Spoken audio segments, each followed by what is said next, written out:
Assalamualaikum warahmatullahi wabarakatuh. Yang saya hormati Ustaz Abu Zubair hafizahullah ta'ala, yang saya hormati Ustaz Husnul hafizahullah ta'ala, dan para jamaah sekalian, alhamdulillah, segala puji bagi Allah, dan kita bisa berkumpul karena Dia. Kita bisa duduk karena Dia, kita bisa berdiri, berjalan, bisa hidup di muka bumi ini karena Allah Jalla Jalaluh. Tiada yang pantas untuk dipuja dan dipuji melainkan hanya Dia semata. Segala kebaikan yang kita rasakan, segala kesuksesan yang kita raih, itu adalah karunia Allah, bukan karena usaha kita. Terkadang kita lupa, sering mengatakan ana, aku, kita, padahal sejatinya semua karena Allah Jalla Jalaluh. Allahumma salli wa sallim wa zid wa barik wa an'im ala nabiyil mustafa wal habibil mujtaba sayyidina wa maulana Muhammadin wa ala alihi wa ashabihi wa man iqtafa. Ya Allah, semoga salawatmu, salam berkah dan nikmatmu senantiasa kau curahkan untuk hamba kekasihmu, untuk baginda Nabi kita Muhammad alaihi salatu wassalam, yang dipilih oleh Allah menjadi utusannya, yang telah dipersiapkan oleh Allah Jalla Jalaluh sejak beliau kecil. Dadanya telah dibelah, jantungnya dikeluarkan, dibersihkan dengan air Zam-Zam, dipenuhi dengan hikmah dan iman, sehingga beliau pun tumbuh besar membawa iman dan cinta, dan beliau pun diutus sebagai rahmatan lil alamin. Semoga salawat itu bersambung untuk keluarga beliau, untuk istri-istri beliau. Kita tahu, walaupun Rasulullah SAW sudah berpisah dengan kita, tapi keberadaan beliau senantiasa membimbing kita lewat hadis-hadis yang beliau sampaikan. Walaupun beliau telah meninggalkan kita, tapi beliau telah berjanji menanti kita bersama kelak di telaganya. Beliau mengatakan, ana faratukum fil haud, aku akan mendahului kalian berada di telaga. Maka semoga kita yang banyak berselawat kepada beliau bisa dikumpulkan bersama beliau. Dan semoga selawat itu bersambung untuk keluarga beliau, untuk istri-istri beliau, untuk putra-putri beliau, dan untuk seluruh sahabat Nabi, yang terutama untuk Abu Bakar As-Siddiq, untuk Umar bin Khattab, untuk Utsman bin Affan, untuk Ali bin Abi Thalib, dan untuk seluruh sahabat Nabi. Semoga Allah meridai kita bersama mereka. Amma ba'd, jamaah rahimakumullah, mereka yang saling mencintai, mereka yang saling mengasihi, kelak pada hari kiamat akan saling bermusuhan. Suami akan lari dari istrinya, istri pun akan lari dari suaminya. Anak kabur dari bapaknya, bapak pun tidak ngurusin anak-anaknya. Tapi ternyata ada sebuah cinta yang abadi, ada kasih yang akan terus menemani, yaitu mereka yang membangun dan memindah cintanya karena ketakwaan kepada Allah. Allah berfirman, al-akhillau yawma idzin ba'duhum li ba'din adu illal muttaqin. Kata Allah, mereka yang saling mengasihi, mereka yang saling mencintai kelak akan saling bermusuhan, jemaah. Illal muttaqin, kecuali orang-orang yang membina cintanya karena ketakwaan kepada Allah. Maka hendaklah setiap keluarga yang daurah ini daurah sakinah, ya, daurah keluarga sakinah, membangun rumah tangga itu di atas takwa. Terkadang perpisahan harus terjadi dengan perceraian karena takwa. Sebagian orang nggak ingin, tapi dia harus berpisah. Kalau dia tidak berpisah, mungkin kebersamaan itu akan mengantarkan keduanya ke dalam neraka. Karena mereka tidak menegakkan hukum-hukum Allah dalam rumah tangga tersebut. Maka insya Allah Abu Zubair akan menjelaskan secara panjang lebar tentang hal itu. Ana mendapatkan bagian yang tadi dikatakan sangat mengerikan sebenarnya. Rasul sallallahu alaihi wasallam mengatakan, "Aktsiru dzikra hadhimil ladzat." Aktsiru artinya kalian banyak-banyak, Masya Allah. Ana berpisah sama Abu Zubair, ditinggal sama beliau. Tapi nggak apa-apa, kita bertetanggaan sama beliau. Nanti kita lanjutkan, Bang. Barakallah. Iya, kata Rasul sallallahu alaihi wasallam, "Aktsiru." Yang artinya kalian banyak-banyak mengingat pemutus kelezatan, penghilang kelezatan. Jadi apa tuh yang menghilangkan kelezatan? Yaknil maut, kematian. Subhanallah, sebagian orang sedang membangun rumahnya, hampir selesai. Dia tinggal terima kunci untuk menempati rumahnya. Tapi tahu-tahu kematian datang menjemput anak. Dia dapat kunci rumah tuh, dia buang. Ada sesuatu yang lebih berharga yang telah meninggalkan dia daripada rumah itu. Kalau dia bisa menukar rumah itu dengan nyawa anaknya, dia akan lakukan. Tapi nggak ada. Sebagian orang, Masya Allah, bentar lagi dipromosikan akan naik jabatan. Tapi kematian datang menjumpai dia. Ketika mati pun tetap jabatan itu diberikan. Seorang mungkin yang di militer, yang kepolisian, kadang-kala dikasih bintang 2, dia sudah di kuburan. Buat apa tuh bintang 2? Berguna di kuburan? Nggak berguna. Rasulullah SAW menyuruh kita untuk banyak-banyak mengingat pemutus kelezatan itu. Kenapa? Karena orang yang banyak mengingat hal itu, ketika dia hidup dalam kesusahan, kesusahan itu akan hilang. Tatkala dia hidup dalam kenikmatan, dia tidak akan terjebak kepada berbangga dengan kenikmatan yang diberikan sehingga dia lalai. Enggak. Dia ingat nikmat pun akan berakhir. Kesedihan pun akan berakhir. Nggak ada bedanya tuh. Orang yang sedih suatu saat akan menangis. Menangis. Ya, kesedihannya ketika itu bertambah.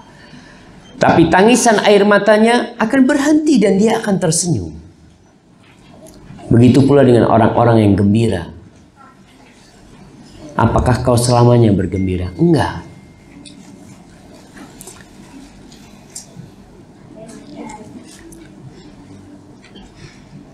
Sahabat Nabi Abdullah bin Mas'ud radhiyallahu taala anhu mengatakan, kafa bil mauti wa'idhan wa kafa bil yaqini ghinan wa kafa bil ibadati syughlan. Diriwayatkan dari Abdullah bin Mas'ud, dia mengatakan, cukuplah kematian itu sebagai penasehat. Ya, seharusnya orang mendapatkan nasihat dari kematian. Siapapun yang mati, di kampungnya dia dengar inna lillahi wa inna ilaihi raji'un. Tanya sama istrinya, siapa yang meninggal? Fulan. Allah yarham.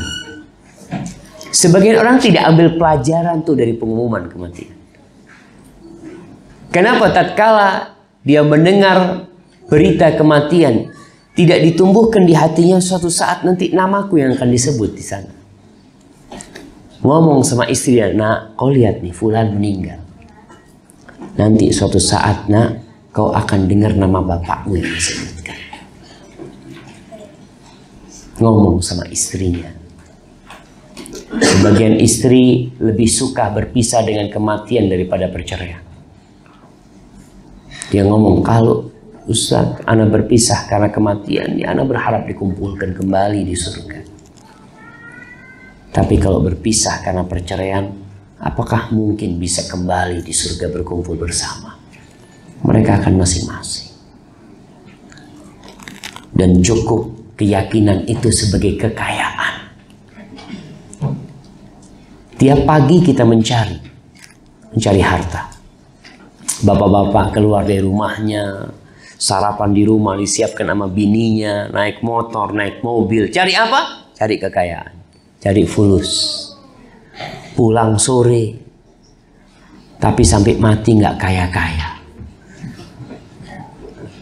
Gimana Ustaz? Dia punya 3 mobil, tetap miskin. Kenapa tetap miskin? Dia kepingin 4. Dia sudah banyak duitnya, tetap miskin. Dia kepingin 5. Tapi ketika orang yakin dan ridho dengan takdir ilahi, jadi orang paling kaya dia. Hari itu dia nggak ada yang dimakan, tapi dia ridho, ya Allah, ya udah takdirnya Allah, kayaknya aku hari ini nggak makan. Kalau besok nggak makan, ya mau gimana lagi? Aku akan berusaha, karena aku yakin aku tidak akan mati kecuali rezekiku sudah semuanya dikasihkan sama Allah kepadaku. Yakin. Antum nggak akan mati jamaah kecuali rezekinya sudah full, sudah lunas semua. Rumah yang ditempatin, harta yang ada di brankas besi atau di rekening, bukan rezekimu. Kalau rezekimu akan kau habiskan, tapi itu akan jadi rezeki anak keturunan dan bukan rezekimu. Maka para jemaah rahimakumullah, cukuplah keyakinan itu sebagai kekayaan. Dan nasihat ketika Abdullah bin Mas'ud, dia mengatakan cukup ibadah itu sebagai kesibukan. Orang kadang-kadang mengatakan, kau sekarang kegiatan apa? Wallahi nganggur, nggak ada kegiatan. Kata orang Madura, jualan perak. Zat, perak katemor, perak kabur. Jualan perak, perak ke timur, perak ke barat. Dijualan itu. Subhanallah, cukup. Kau nggak punya kerjaan, sibukkan dengan ibadah. Ada kesibukan jemaah. Karena sejatinya modal orang hidup itu bukan fulus. Ketika orang mengatakan, wallahi anda nggak punya modal mau usaha. Subhanallah, Allah udah kasih kau modal 24 jam dalam sehari. Itu modal yang Allah berikan kepadamu. Kau mau isi apa terserah kau. Kau mau isi solawat, akan penuh dengan solawat. Kau isi ke masjid, Masya Allah. Kau isi dengan baca Al-Quran Karim, Masya Allah. Orang tabi'in, Hammad ibn Salamah, law qila lahu innaka tamutu ghadan. Kalau dikatakan kepada dia, kau besok mati. Besok kau mati. Apa yang akan terjadi? Ma qadira an yazida fi amali. Dia tidak akan bisa menambah sedikit pun amalnya, nggak bisa. Mau nambah sholat nggak bisa. Mau nambah baca Quran nggak bisa. Mau nambah sedekah nggak bisa. Kenapa? Karena dia sudah sibuk dengan ibadah. Waktunya itu udah full. Nggak bisa ada tambahan jadwal, nggak bisa. Sebagian mengatakan la yura, nggak kelihatan nih yang namanya Hammad bin Zaid illa wa huwa yaqra Quran. Dia baca Quran. Kalau nggak baca Quran dia zikir. Kalau nggak zikir dia sholat. Kalau nggak sholat dia melakukan amal soleh. Nggak ada ceritanya duduk nongkrong, ngapain? Ngabiskan waktu. Kita mah lebih banyak waktu kosongnya. Hitung tuh ibadah kita. Sebagian lelaki-laki Masya Allah, walaupun sekarang mungkin berkurang. Dulu banyak lelaki-laki tuh habis isya nonggo, main gaple, ke rumah sohibnya, ke sana. Dulu anak-anak masih ngelihat. Generasi orang tua anak itu anak ngelihat. Mereka melakukan itu. Istrinya kebingungan, suaminya nggak pulang-pulang. Pulang malam tidur. Besok mulai kerja lagi. Sekarang udah nggak kayak gitu. Kesibukannya wiritan, tapi pakai gadget. Terus berwirid tangannya. Yang anak-anak sejak dini udah diajarin olahraga jempol. Main game aja kerjanya mereka. Itu yang terjadi. Sehingga diajak ngomong gak nyambung. Tapi ada Ustaz, bapak-bapak yang sampai tua main game Ustaz. Anak kadang-kadang lihat di pesawat, bapak-bapak ya, anak duduk di sebelah anak. Ya anak dosa mungkin. Karena anak fudul Ustaz. Apa fudul Ustaz?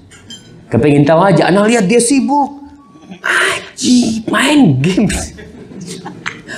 Udah kakek-kakek dia main game. Entah mungkin diajarin sama cucunya dia. Allah. Jadi banyak orang yang memanfaatkan waktunya tidak untuk beramal. Jadi kalau bicara kesibukan seharusnya kita semua sibuk. Dengan apa? Dengan ibadah. Dan Allah mengatakan fa iza faraghta fansab. Kalau udah selesai, udah usai dari satu pekerjaan, udah kosong nih, maka isi. Dengan apa? Dengan ibadah yang lainnya. Jadi sejatinya kita tidak pernah kenal liburan. Anak-anak liburan. Nggak ada liburan. Dulu dari dulu tuh, Ustadz di pondok ngasih tahu kita kalau mau liburan. Nggak ada liburan. Yang ada itu berpindah dari satu aktivitas ke aktivitas lainnya. Kalau kau di pondok belajar, pulang ngajar. Karena tugas orang-orang yang nuntut ilmu, kalau pulang apa kata Allah? Waliyundziru qaumahum idza raja'u ilaihi. Kalau pulang udah kau berdakwah. Sebagian enggak pulang yang liburan. Apa liburan kita nggak ada. Penuntut ilmu kalau pulang itu adalah untuk berdakwah. Waliyundziru qaumahum idza raja'u ilaihim. Kalau mereka pulang, selama di tempat belajar kau belajar. Dan kita pun seperti itu, yang bekerja weekend mereka mengatakan ini hari libur, nggak ada libur. Berpindah dari aktivitas lainnya. Yang bisa di kantor aktivitasnya di masjid jadinya. Masya Allah. Ada sebagian orang yang habis subuh nggak pulang. Biasanya dia pulang. Hari Senin sampai Jumat dia pulang. Habis subuh dia pulang. Kenapa? Karena harus berangkat kerja. Tapi hari Sabtu Ahad enggak. Dia sholat subuh dan duduk di masjid. Ditanya sama istrinya, ngapain bang? Ya, ada yang kita cari sebenarnya. Kita tetap berusaha. Haibati fillah, Abu Darda mengatakan, man aktsara dzikral maut qalla farahu wa qalla hasaduh. Barang siapa yang banyak mengingat kematian, kegembiraannya sedikit. Oh, kalau gitu anak takut kehilangan kegembiraan. Kita lihat hidup orang sekarang entertain, hiburan sana, hiburan sini. Orang yang ingat kematian sedikit hiburan dia nanti. Bahkan Rasul sallallahu alaihi wasallam mengingatkan, "Lau ta'lamuna ma a'lam la dhahiktum qalilan wa la bakaitum katsiran." Kalau kalian tahu apa yang aku ketahui, pasti kalian akan sedikit tertawa dan banyak menangis. Ya, ketika orang mengingat kematian, dia nggak tahu bisa jadi malam ini, besok.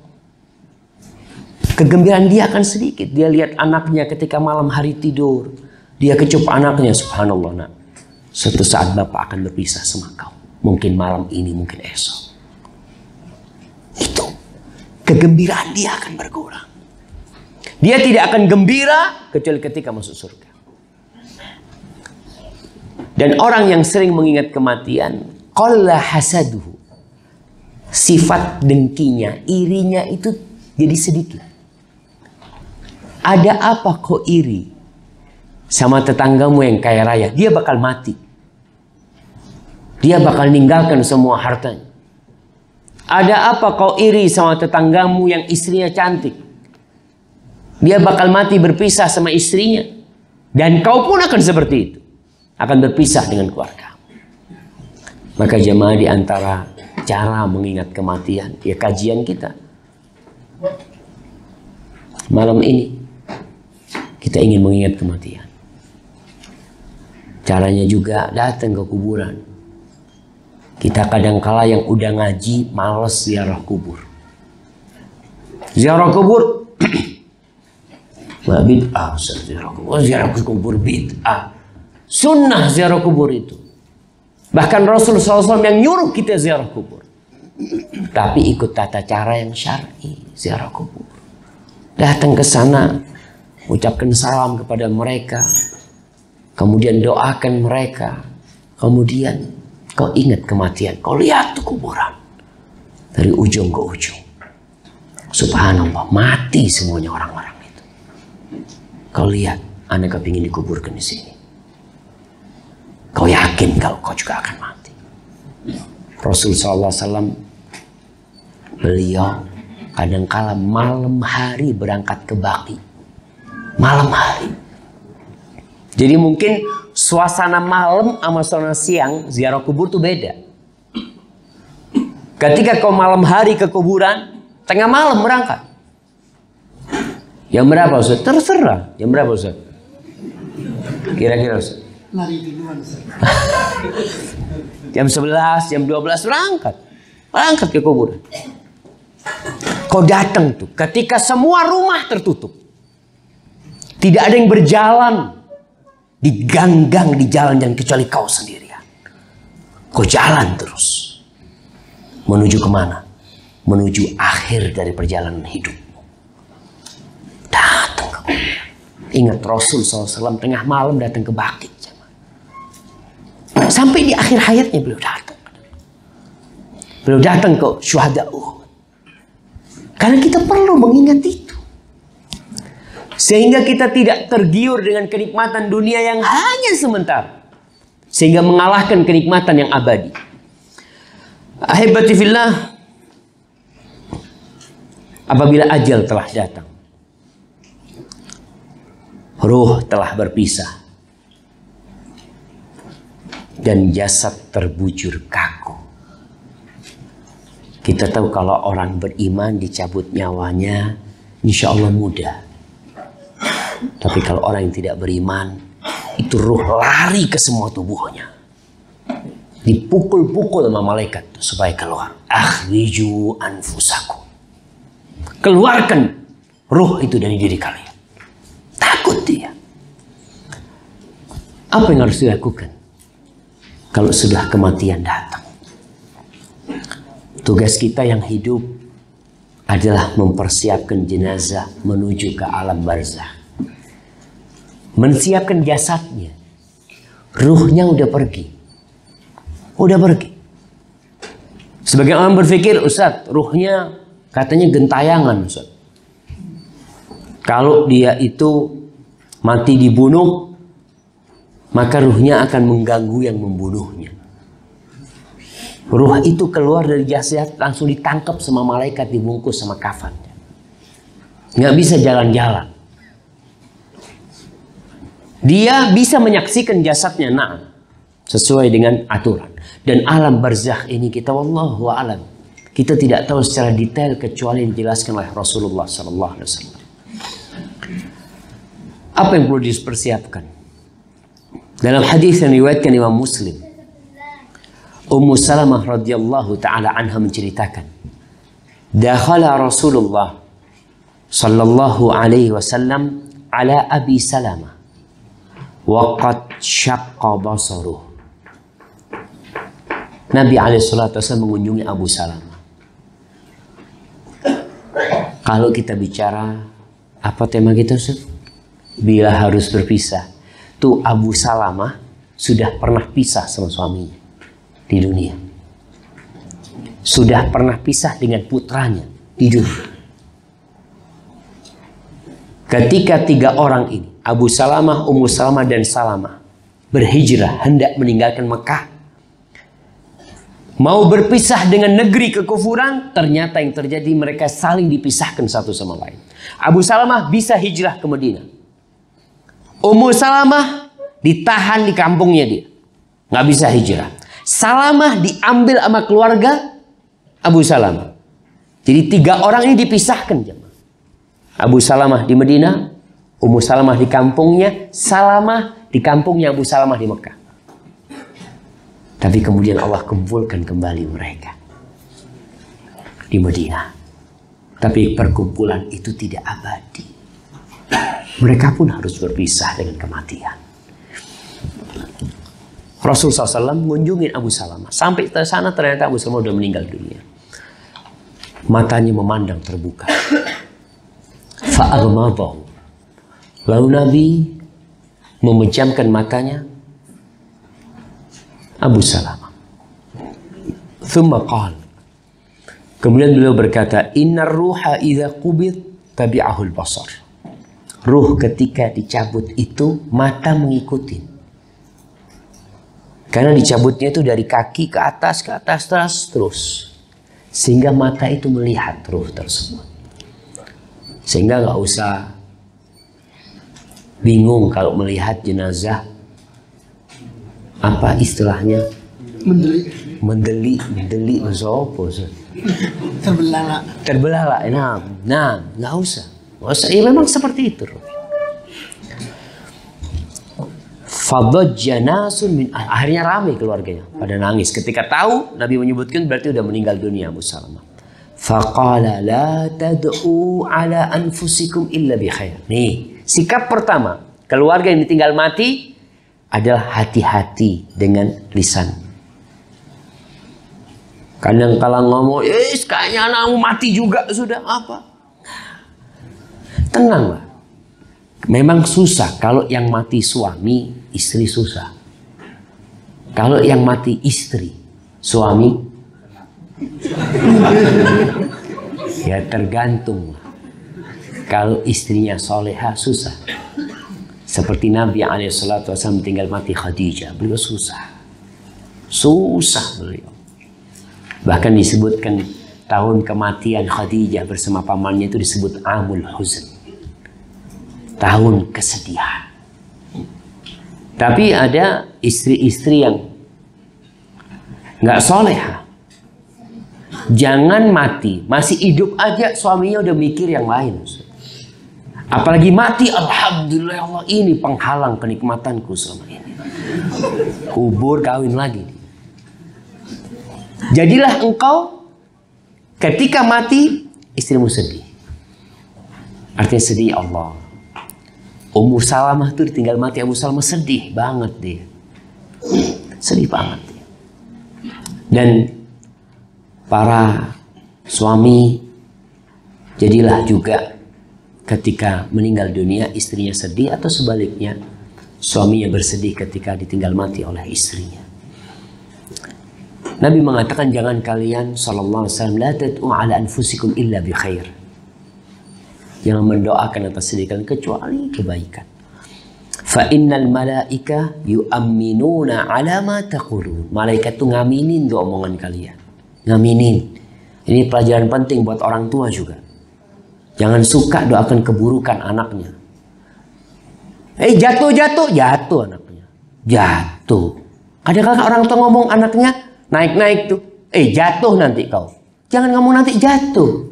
Akhirnya jatuh. Jatuh. Benar kata Bapak. Ya benar. Malaikat ngaminkan tuh omonganmu. Jangan bilang jatuh. Nak turun nak. Nak turun. Jadi ngomongnya itu yang benar. Anaknya keluar naik motor. Tabrakan kok. Tabrakan anaknya. Jangan. Hati-hati itu kita ngomong tuh. Malaikat tuh ngaminin yang kita omongkan. Maka jangan sampai keluar dari lisan kita kecuali yang baik-baik. Sehingga diamin sama malaikat. Amin. Nah insya Allah selamat nak. Selamat. Kemudian Rasulullah SAW berdoa. Jadi tadi itu kalau ada yang mati tutup matanya. Kemudian kasih nasihat keluarganya. Udahlah ini udah ketentuan Allah SWT. Jangan berdoa keburukan. Lalu Nabi mendoakan Abu Salamah. Beliau mengatakan Allahumma ghfir li Abi Salamah. Ya Allah ampuni untuk Abu Salamah. Warfa' darajatahu fil mahdiyin.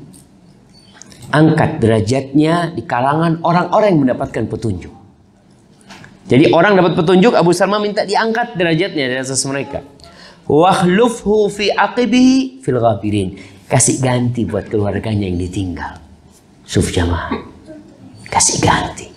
Jadi kalau kita mau bicara takziah, nih takziah yang paling utama nih, kau ucapkan doa buat orang yang ditinggal. Waghfir lana walahu ya rabbal alamin. Ampuni buat kita dan dia wahai rabbal alamin.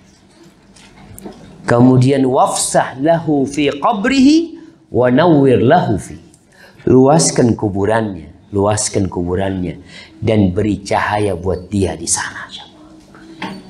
Wallahi jamaah, kita kalau mati lampu, apa yang akan kita rasakan? Takut. Ketika kita di penjara, ditinggal sendirian di penjara, tidak ada temannya, bagaimana perasaan kita? Semakin takut. Gimana kita ditinggal di kuburan sendirian, ditutup dengan tanah, diinjak-injak oleh anak-anak. Lalu mereka berdoa sebentar tuh orang doa di kuburan. Berapa paling lama anak mendoakan bapaknya di kuburan? Berapa lama jam? 1 jam? Wallah nggak ada. 5 menit, 10 menit kepingin pulang anaknya. Ngapain ya? Bismillah sudah Ustaz. Itu yang terjadi. Maka Nabi mendoakan supaya diluaskan kuburannya. Kemudian dianjurkan menutupinya dengan kain yang meliputi seluruh tubuhnya. Tapi jika yang meninggal itu orang yang sedang dalam kondisi ihram, maka nggak boleh ditutup wajah dan kepalanya. Subhanallah jemaah. Ini kemuliaan orang yang mati ketika dalam kondisi berihram. Bukan mati berhaji, bukan mati umroh. Karena orang berangkat haji tahu-tahu mati di Jeddah, mati di Madinah, mati di Mekah, tidak dalam kondisi berihram. Dia sedang melaksanakan ibadah haji, karena haji kan 40 hari disebutkan buat jemaah yang reguler umpamanya. Ini mati yang dalam kondisi masih pakai ihram. Yang kata Rasul sallallahu alaihi wasallam, ketika ada sahabat yang terpelanting dari ontanya, mati dia dalam kondisi berihram. Nabi alaihi salatu wasallam melarang, la tughattu ra'sah. Jangan kalian kafinuhu fi thawbai.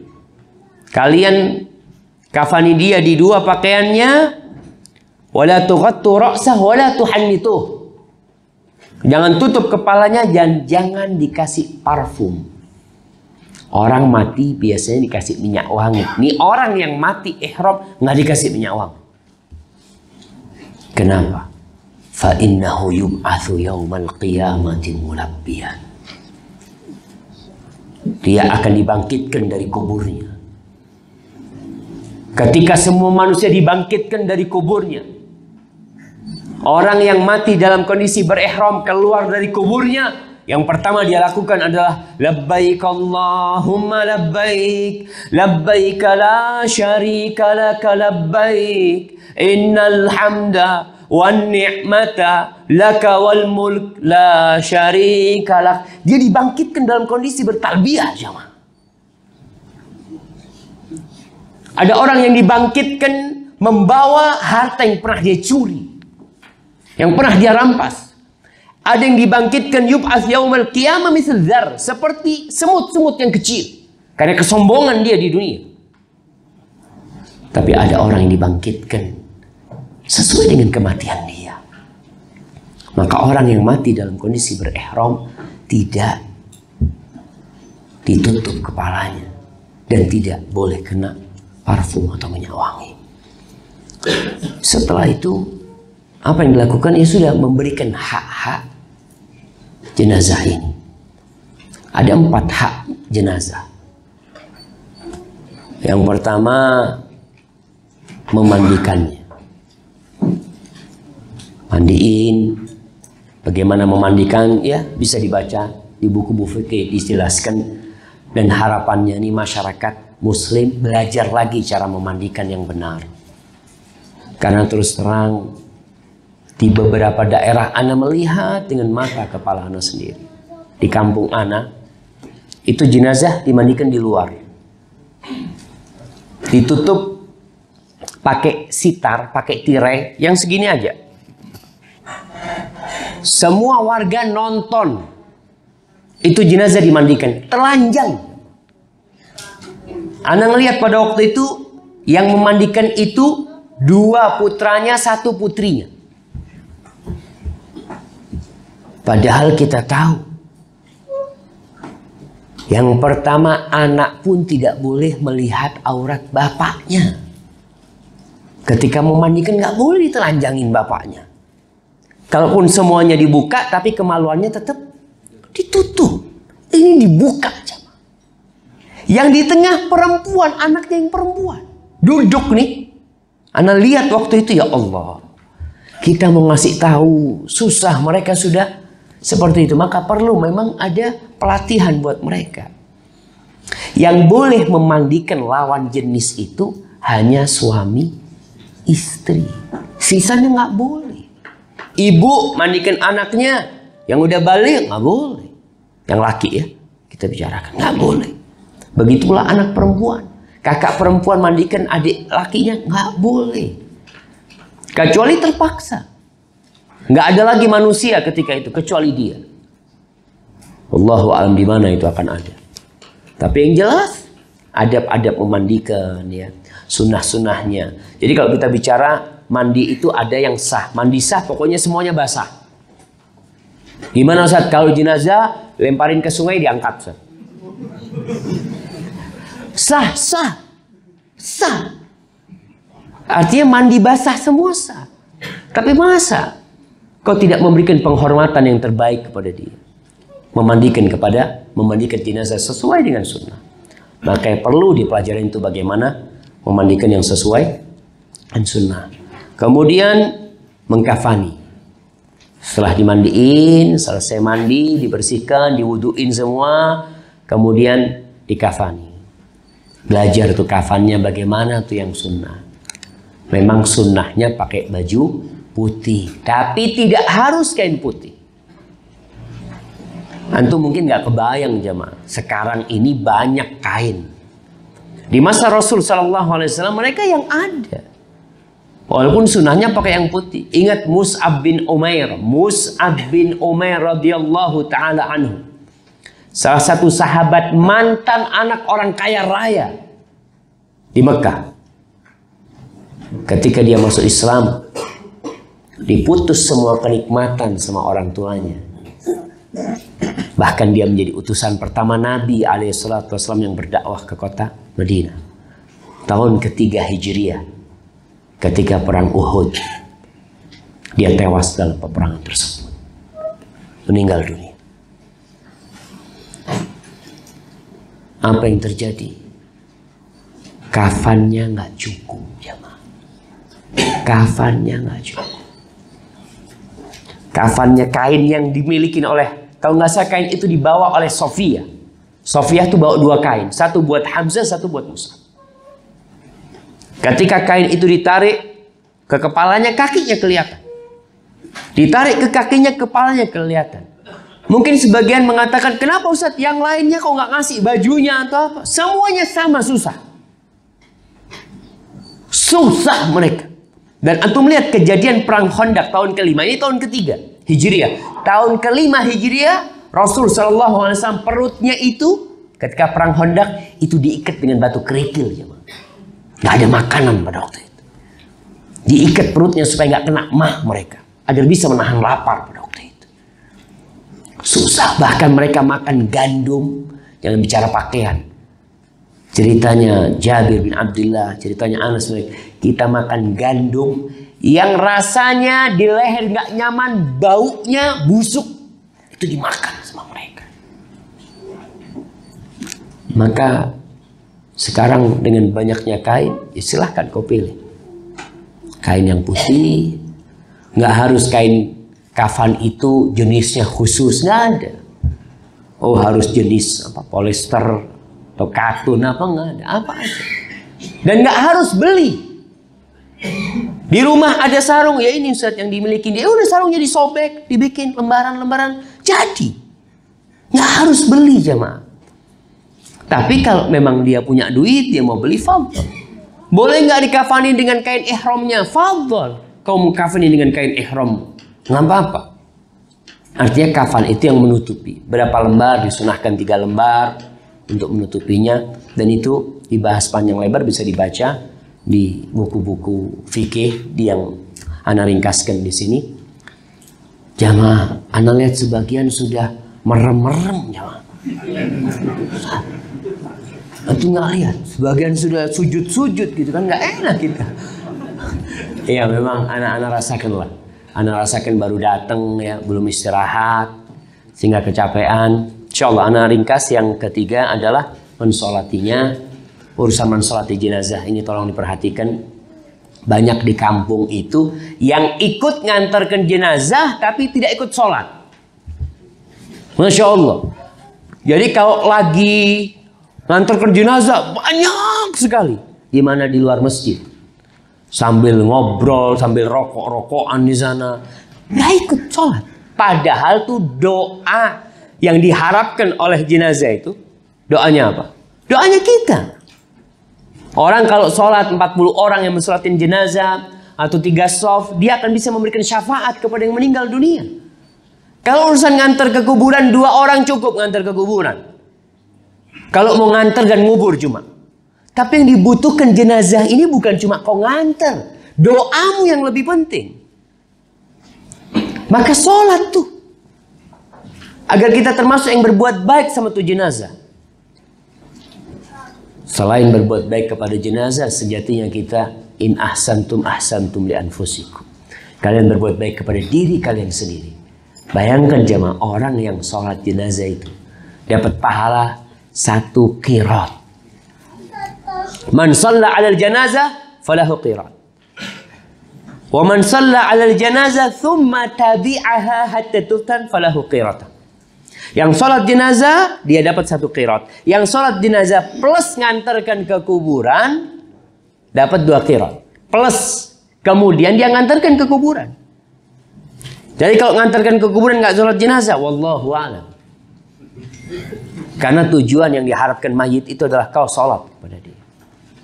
Dan sholat nggak harus jamaah. Sholat jenazah artinya telat. Atau ada orang yang datang umpamanya, ana mau berangkat kerja, ana mau sholatin jenazahnya dulu ya, kau sholatin di rumahnya.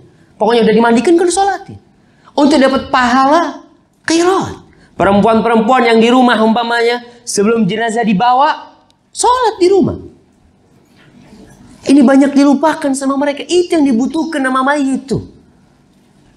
Sebagian orang Masya Allah, setelah itu berangkat ke kuburan, dikuburkan. Setelah disolatin.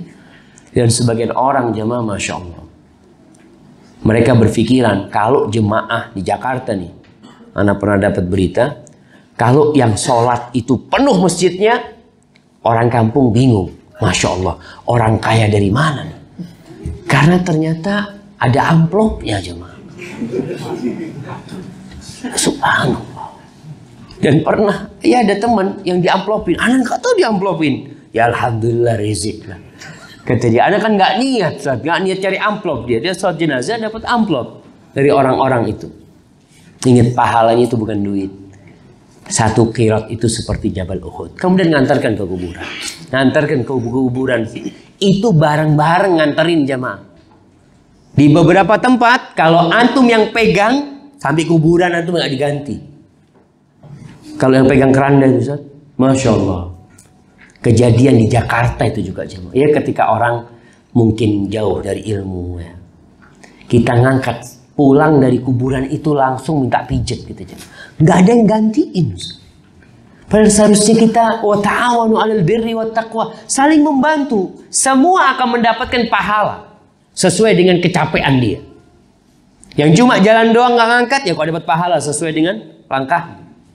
Yang berangkat dengan mengangkat al-ajru biqadril masyaqqah. Pahala sesuai dengan kelelahan yang kau dapatkan.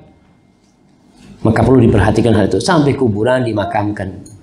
Kuburan sunnahnya itu lahat, syak juga boleh. Yang tengah langsung. Indonesia ini nguburkannya sistem Lahat apa syak? Yang banyak terjadi itu semi lahat, semi syak. Karena kalau syak itu, kalau lahat kan dilobangin. Iya, sebagian itu nggak dilobangin, tapi taruh di samping. Taruh di samping terus kasih kayu. Padahal kalau syak itu taruh di tengah tuh, dimasukin di tengah. Kemudian ditutup batu bata. Tapi semuanya boleh lah. Semuanya boleh, cuma makruh menguburkan jenazah pakai peti mati. Kecuali memang ya kondisinya menuntut hal itu. Kecelakaan, amburadul badannya, ngangkatnya nggak mungkin. Itu di peti mati, atau nggak bisa turun, Ustaz. Artinya kalau turun itu bisa ambrol kuburannya. Jadi peti itu kadang-kala memang harus ditaruh gitu, diangkat, taruh, kemudian nggak ada yang turun. Kalau kondisi memang seperti itu nggak ada masalah. Tapi tetaplah kita berusaha menguburkan sesuai dengan sunnah. Selesai dikuburkan, nih sunnahnya Nabi SAW itu berdiri. Beliau mengatakan kepada para sahabatnya, istaghfiru li akhikum wasalullaha lahu tatsbit fa innahu al-an yusal. Jangan pulang dulu kalian setelah kuburan. Nabi mengatakan istaghfiru li akhikum, mohonkan ampun buat saudara kalian. Wasalullaha lahu tatsbit, mintakan kepada Allah ketetapan. Sekarang dia butuh nih doa kalian. Dia akan ditanya. Akan ada pertanyaan yang berat buat dia. Yang mungkin ketika hidup bisa menjawab, tapi wallahu a'lam ketika di alam kubur. Fa innahu al-an yus'al, dia sekarang ditanya, kata Nabi SAW. Hadza wallahu a'lam bishawab. Itu yang bisa kita kaji pada kesempatan kali ini. Untuk penjelasan yang lebih detail bisa dibaca di makalah yang sudah ditulis atau di buku-buku fikih. Apabila yang anda sampaikan benar itu dari Allah Jalla Jalaluhu, kalau ada yang salah itu dari diri anda pribadi. Ustaz kayaknya nggak ada tanya jawab, Ustaz. Udah pada lapar semua, Ustaz.